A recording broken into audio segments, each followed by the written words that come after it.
naam yafunye Nalongo tugamba sookera ddala tumwebaza kubanga yasazeewo n'abamusajja mukulu n'amanya kyasaanidde okukola abavubuka b'ennaku zino bayaaye abavubuka b'ennaku zino bayaaye njagala okutegeeza abavubuka abali eyo abalinamu kasente baserebu Allah basituddemu ayinamu obusobozi nabbi yagamba nistata minkumul ba'ata falyatazawwaj Allah gwawadde embeera genda ononye mwana obeere ng'omujjako embeera naye olwaliro bannamwandu bangi muganya okuwasa bannamwandu mwagala balagewa babbaaba we baafa bakulusuumu beetaaga okubawasa era oba oliawo nonya ku binnamwandu biwaseeko gyebiri binnamwandu ng'ate bikyalimu olulya so mubinoonye mubeere nga munyumirwa obulamu mu halaali binnamwandu gyebiri abavubuka bafuuse bayaaye n'abawala b'ennaku zino bayaaye osanga omuwala olwaleero omuwala atafumbi nagamba nakubuzabuza sifumbirwangako ate saagala kufumbirwa ndyawo era ndi mutebenkevu wentudde nagani nava ku basajja wadda kuki oba wadda kuki oba ava ku basajja oba wadda kuki so twagala okubategeeza abawala abali mufumbirweko waliwo abataagala kufumbirwa n'omulaba omuwala anyirira aganye okufumbirwa oyagala kukola ki abalama abagala batwala kulya bulidde sente zaffe tubakooye nyina era gye nali ennaku ezo nensanga omuwala oli yamuleeta bazze kulya kyennyanja ne kakwata fooko ne kaligiteeka mu liiso ne kagaba kize ne mbagaba kinsibire nze nkitwale naye lwaki muteeka ku mbeera eyo so tugamba biidhinina mugende mufumbirwe mufune abasajja muwase rabba muganda wange nkwebaza okuba nti otuse ku buwanguzi obwo wewangulidde kinnamwandu gendo kikunkumulemu abaana kikyalimu abaana kiwala kikyalimu olulyo kiraba kinyirira bajja bayinza nokitegula ngoki oba yakola ki tewali buzibu obusiraamu nabbi yagamba tunkahul mar'atu bi arba'i omukyala bamuwasa lwa nsonga nnya naye yagamba ensonga esooka jamaali ayinza okubanga enyirira alina akyalimu entunula olwo omuntu ng'omuntu atunanga kimoloka kya ntalo naye omuntu olabanga entunula ye esaanidde yakoddamu ku maanyi n'ogamba mukyalo naga ekyokubiri naga wali maali omukyala bamuwasa lw'akasente waba alinamu kaliziki teega omuyinza omulanga sente akalina naye ng'emyaka gigendedde n'oguma n'ogamba nti emyaka n'atunangayo gumu naye nga nayambalanga elementi wakiri n'agamba ekyokusatu sallallahu alaihi wasallama wali hasabiha ekikamu ava famire oyinza olaga nti njagala genda kuwasaako mubatibwa habulwa n'ogamba nti kangende enfuneyo kyenfunyeeyo ebinaddira biidhinina tunaalabagana n'alya ku musolo insha Allah n'agamba ekyokuna sallallahu alaihi wasallama n'agamba nti wali nasabiha mkyala tunkahul mar'ati yagani sallallahu alaihi wasallam kisooka jamaaliha obulungi bwe beauty n'agamba ekyokubiri sente ekyokusatu ayinza okubanga family background ekyokuna sallallahu alaihi wasallam n'agamba walidiiniha eddiini y'omukyala bwaba ayinamu ku ddiini kugenda naye ate oluusi n'okwerijja ku myaka waliwo emyaka gitasoboka nyagala obbaga nti waliwo omanyi buli omu omanya wookoma bw'olaba omukazi ng'akusinga emyaka mingi lwaki oba omumalirako obudde abaana waliwo abakazi ali myaka 5 olina emyaka 3 onoonya waaki oyo atuuse mu myaka gy'okwesiiga vikisi naga nti ate leeta vikisi simanya siigako ono ayi wano wannuma genda ononye bakulu banno boneesiga naye bo vikisi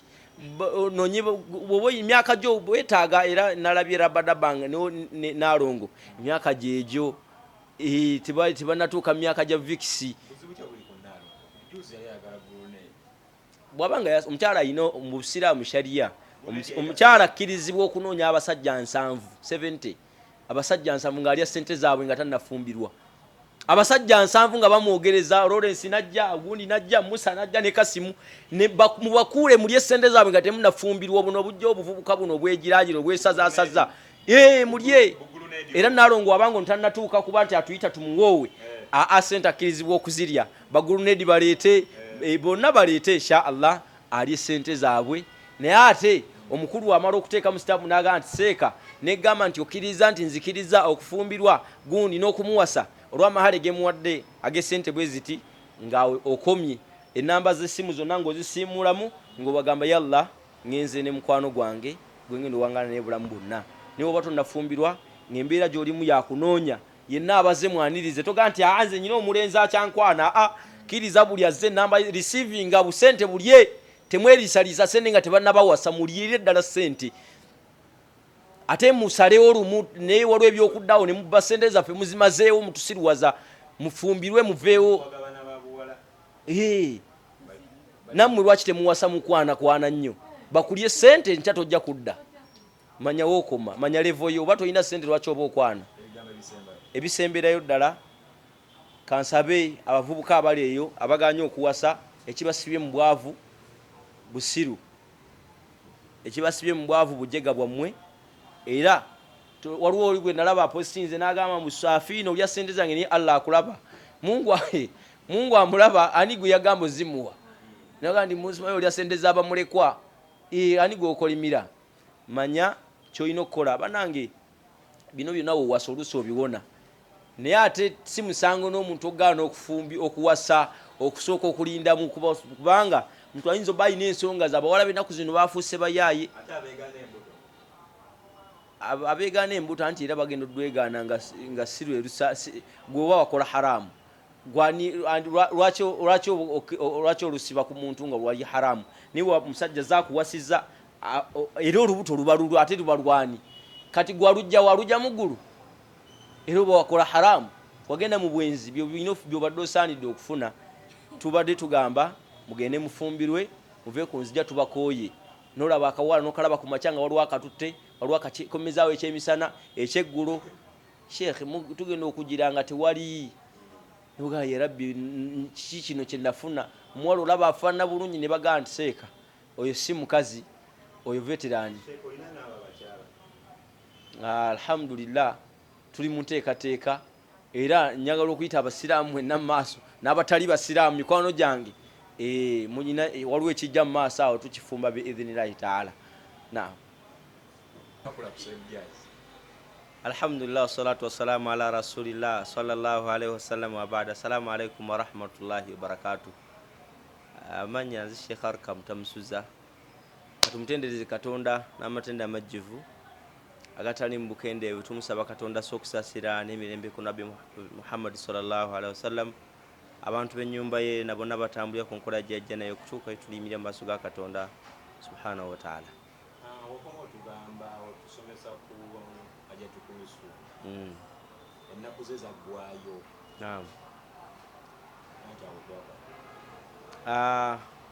idda mu busiraamu mukyala gyalina okutula ebbanga lyalina okutula bbaawe singa aba afudde limanyiddwa Allah subhanahu wa ta'ala akuta okuba nti ofuna omuntu omulala kubanga oli bbaawe aba yafa wabula ate era omukyala ki asobola okikola nga ye naga asigenda kuddamu kufumbirwa bw'aba asazeewo bw'atyo nataddayo kufumbirwa wabula talina kuddayo kufuna musajja yenna wakubeera naye wabanga asazeewo okukkiriza nti tajja kufumbirwa ebbanga lyonna bw'abanga awulira kimubanja agenda afumbirwe bamuwase bamukole byayagala omukola biidhinillah kyentegeezeza nti ne waba awulira kibanja akkirize bamuwoowe akole byayagala awalan obusiraamu tebukkiriza zina Allah subhanahu wa ta'ala yagaa nti wala taqrabu zina temusemberera kibayita obwenzi innahu kana fahishatan wa sa'a sabila obwenzi kuba byo okuva edda nedda Allah subhanahu wa ta'ala talikiriza naam ku lusuumu amagezi gemuwa bwabanga waliwo amujjidde nabbi yagamba nti idha ataakum man tarawnahu diina wa khulqahu fazawwijuhu abazze nga ayinamu ku mpisa nga neddiini ayina nga tayiri bubi Ismail Axis yaŋŋamba ayagala kujja era ne mugamba biidhinillah wetuli tujja kuwoowa Ismail Axis yaŋŋamba Sheikh wendi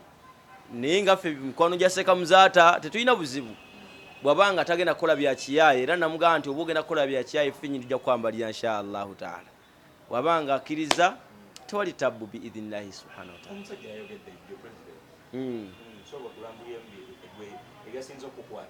ta'ala kyeyakoze twalibadde tukiwagira naffe olw'ensonga tutya okulwala okufa tetwalyetaaze bantu kufa ng'ate beba oba oli awo Allah kwaisita abalala okubeerawo bwe tunaafa bannaffe betuwangala nabo bwe balwala naffe tujja kulwala ate tujja kufa kyeyakoze era yamaze kwebuuza so ekyokuba nti bagaddewo emizikiti okusookera ddala n'amakanisa kyatunyizeemu naye nga ate kyekyalibadde kituufu kuba yamaze kwebuuza kuba experts mu ddiini ezo. So tugamba biidhinillah gy'oli yonna gezaako okulaba nti ogezaako okulaba obulwadde tebukuvaako okudda ku mulala oba tobujja ku mulala okudda ku ggwe n'abantu abalala. Ebino byonna tetujja kunenya muntu yenna oba ki neeyisa yaffe mu nsi. Olwaleero ensi yatabuse, abantu bakyalinamu ku ddiini yadde n'akatono. Nansana mwalabye abavubuka be bakutte beeri ebisiyaga bafumbirugana, basajja bakola n'embaga. Mwalabye abawala bakutte nabo bali ebisiyaga. So kati ensi etabuse. Nabbi sallallahu yagamba nti idha dhahaba sidqu wa rufi'at al-amana, emulira ab'amazima nga gawedde mu nsi, obwesigwe mu bantu nga tebukyalimu, wafuda almalu ila sufaha, abataasoma nga bagagga be balina ssente, abaasoma nga babakozesa bukozesa, wayatakallamu aljahilu wasakata alalim, ekiseera ekyo emulira banga abajega basinga okuleekaana, basinga okwogera nga abantu abayivu tebavaayo kwogera ku nsonga. Naga sallallahu alaihi wasallama wayatashabbahu rijalu binnisa, abasajja mu kiseera ekyo bajja beefaanaanyiriza abakazi, n'abakazi nga beefaanaanyiriza abasajja, abakyala bafumbirwa bakyala bannaabwe, n'abasajja bafumbirwa basajja bannaabwe. Nabbi sallallahu alaihi wasallam yagamba nti falyantaqibu inda dhalika rihan hamra'u, abantu abagenda okubeerawo ku mulembe ogwo balindirire empewo Katonda gyagenda obayetera nga myufu egenda obajjawo, awo khasfan wekitabo ekyo Katonda agenda bajja mu nsi aleeta ebitonde ebirala. N'agamba ekyokusatu awo maskhan ekinagaana agenda bajjako ebifaananyi fayakunu akidatan wa khanaziri, bonna bafuka embizi n'enkobe. Illam yakun dhalika thalatha, n'agamba ebyo bisatu emunaabiwona ne bigaana okujja. Falyartakibu inda dhalika thalathat ashya, balindire ebintu bisatu. Ekisooka yagamba yarfa barakati min amwalihim, Allah agenda kujja mu volume sente, omuntu okwata omutwalo ng'olinga akuta 1000. N'agamba sallallahu alaihi wasallam yusallita alaihim sultanan man la yarhamahum, Allah agenda kuleeta abakulembeze nga tebalina kisa, omusajja abafuge mugambe nti yatujjira. N'agamba ekyokusatu sallallahu alaihi wasallam yakhrujuna min ad-dunya bighayri iman, mugenda laba abantu nga bafaana obusiraamu, nolaba omuntu nga ayambadde kanzu yeyita seeka, kumbe mufere, abagamba ajjanjaba abantu naye nga muyaaye goyogedde erinnya. So n'abamufaanana bangi nga oluusi bambala ekanzu bafaanana busiraamu naye nga ebituufu si basiraamu. Sirina tabu na Umaru, wabula nti nabagamba ensonga yonna bibanga ya ddiini oba mukwano gwange otya biizinillah ntusobola okwambalira n'enkuweezi kutuuka inshallah. Nedda ssebo, ensonga webangawo ya ddiini tugyogerako, ebaawo okukyuka ne kukyuka biizinillah, wabanga waliwo netusigala nga tutambula. Leero wemba nayombye naawe nkya tekingana kutambula naawe, wabaawo ekitugatta kitugata netusigala nga tutambula, wabaawo ekitwawula nga tukomaawo.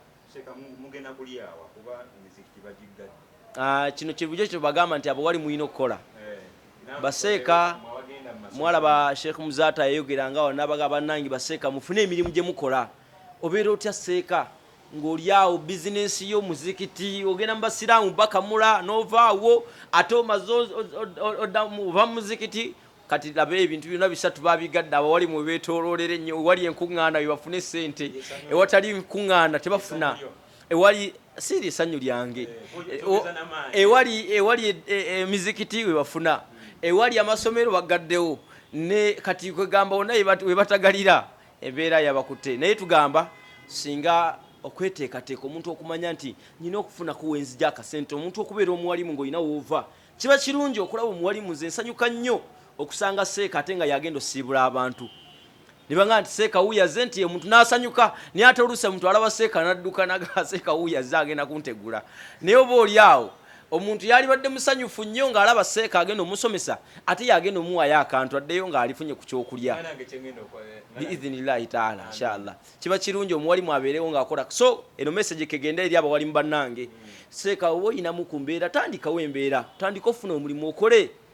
Nabbi sallallahu alaihi wasallam yagamba nti abange tuli kibiina ekikola ne batukopperako, fe baseeka batukoppako bukoppi. Bakulabe olyaga nti ye seeka njagala okufaanana nga seeka gundi. Lwaki? Enneeyisa ye, ennyambala ye, endya ye, entambula ye n'ebirala. Naye bakwegombeko ddiini agali seeka ayina eddiini naye asaba. Seeka ate yeetaaga kutegulwa, ayabaze kutegula buteguzi. So tugamba tufune ku mirimu biidhina gye tukola, abantu betukulembera tuleme bateekako obuzibu bw'amaanyi, oba oli awo okusigala nga ensi etambula bulungi biidhina. Nigeria omusumba omu yafudde wa mutegedde niwavayo pasito omu mu Uganda n'agamba ye asanyukirwa okubanga oli yafudde pasito yamuta pasita Ssenyonga kyogerako ki ndowooza oluusi buli omu alina entegeera ye ate tetunenya ntegeera ya muntu oluusi kubanga nabbi sallallahu wasallama yatugamba nti kiba kirungi walikulli makan maqal buli kifo n'ekiseera kirina ebigambo ebyogerwa mu kiseera ekyo ebyalibadde bisaanirwa buli omu tetutegeera kyekimu entegeera y'omulala eyinza oba si ye yange wabula ye ayinza olowooza nti ategeera naye ng'ate omusajja omu yali yogera mu bigambo naga nti man dhanna annahu yadiri wa huwa yadiri annahu yadiri fala yadiri waman kana yadiri annahu yadiri fala yadiri fahuwa yadiri ate Bobi Wine n'abiddamu naga nti oluusi waliwo abeerawo ng'amanyi nti amanyi olutegeera kayimba nduze kagenda bwe katyo oyo amanyi nti amanyi nga tamanyi otyo waliwo abeerawo nga yalowooza amanyi era nga yefuula omugezi nti amanyi naye nga tamanyi newabeerawo atamanyi nga yalowooza amanyi naye ng'ate oluusi tamanyi oba obitegeera byeŋŋamba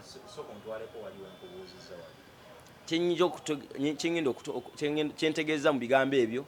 nti ayinza okuba obwongo bwe nga byebimugamba okwogera kubanga omuntu bw'ava afudde bw'oyogera ebyekijega ng'ebyo kitegeeza nti oli musiru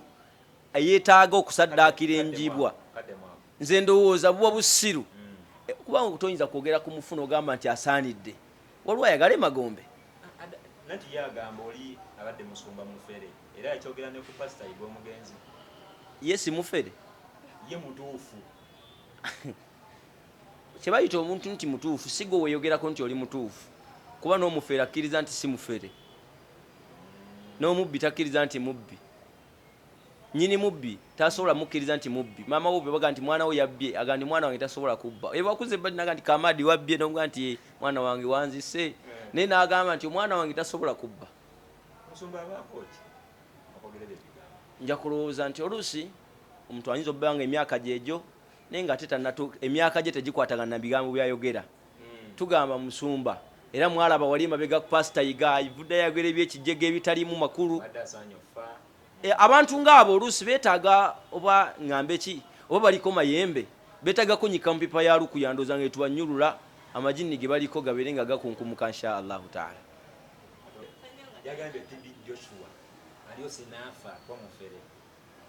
simanyi nyina kyenjogedde ne ŋŋamba waliwo omuntu okubanga buli nsobi ejja yagiraba gwe buli nsonga gwolaba buli nsobi buli wali okufa gwovaayo nogaa nti oyasaanidde okufa gwe Katonda gwosala emisango gwoyina okusalira abantu abafudde emisango nti basaanidde oba gwe oli mutukuvu nnyo toyina nsobi gye wali okoze abantu basobola okuba nga basirise naye nga naawe oli mufere obufere bwo nga tonnabumanya so naawe bw'olifa baganda bagamba bbanja lya mwenge ligwa na mwenge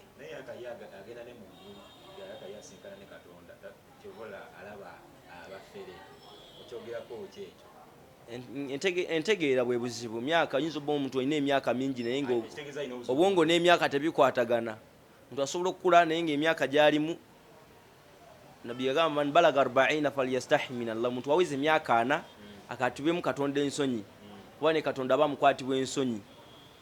Katonda omuntu awezze emyaka 4 aba amusuubira kubanga byayogera bya makulu naye omuntu omusajja omukulu okubanga ebigambo byayogera ate tebiina makulu gwe kennyini nga naawe byayogera olaba bya kisiru kiba kikyamu olwaleero ensi yakyuse nabagambye kibula ono obulwadde okuba nti ensi bufuuse obulwadde Katonda atulese lwaki ntegeera y'abantu oluusi nnafu abo befuuse ekizibu myaka musajja mukulu ali myaka 4 ogenda olwo myaka 4 olwaleero abantu bali myaka 4 bakola ebitalina makulu bebogerera abafudde bebawemula genda ku TV olaba abakazi abakulu abali myaka 4 plus bebawemula abantu myaka 4 plus bebambala obupale buno obutalina makulu alaga entumbu eriko obutolobojjo myaka ali myaka 4 plus omuntu ali myaka 5 plus olwaleero myaka 6 onoonya property masters abalungi odunoonya abaana abayiri by'abalungi myaka 6 musajja mukulu naga nze nkubbe ku myaka gyange gino nakubba nga akaze n'amaaso n'okkiriza ne omusajja nzibye naye beebo myaka gyalimu ya bufere abuza abantu nti yafudde mufere ababuzebuze balimo kakasa nti ye mufere. So nyagala otegeeza Pastor Ssenyonga netegereza bulungi Pastor Ssenyonga we bwayise sigwolaba buli nsobye jja beera muntu mukulu emyaka gyo tukuwa ekitiibwa mu myaka gyo naye ate bonetandika okwegiragiro inshallah tujja kwambula inshallah taala.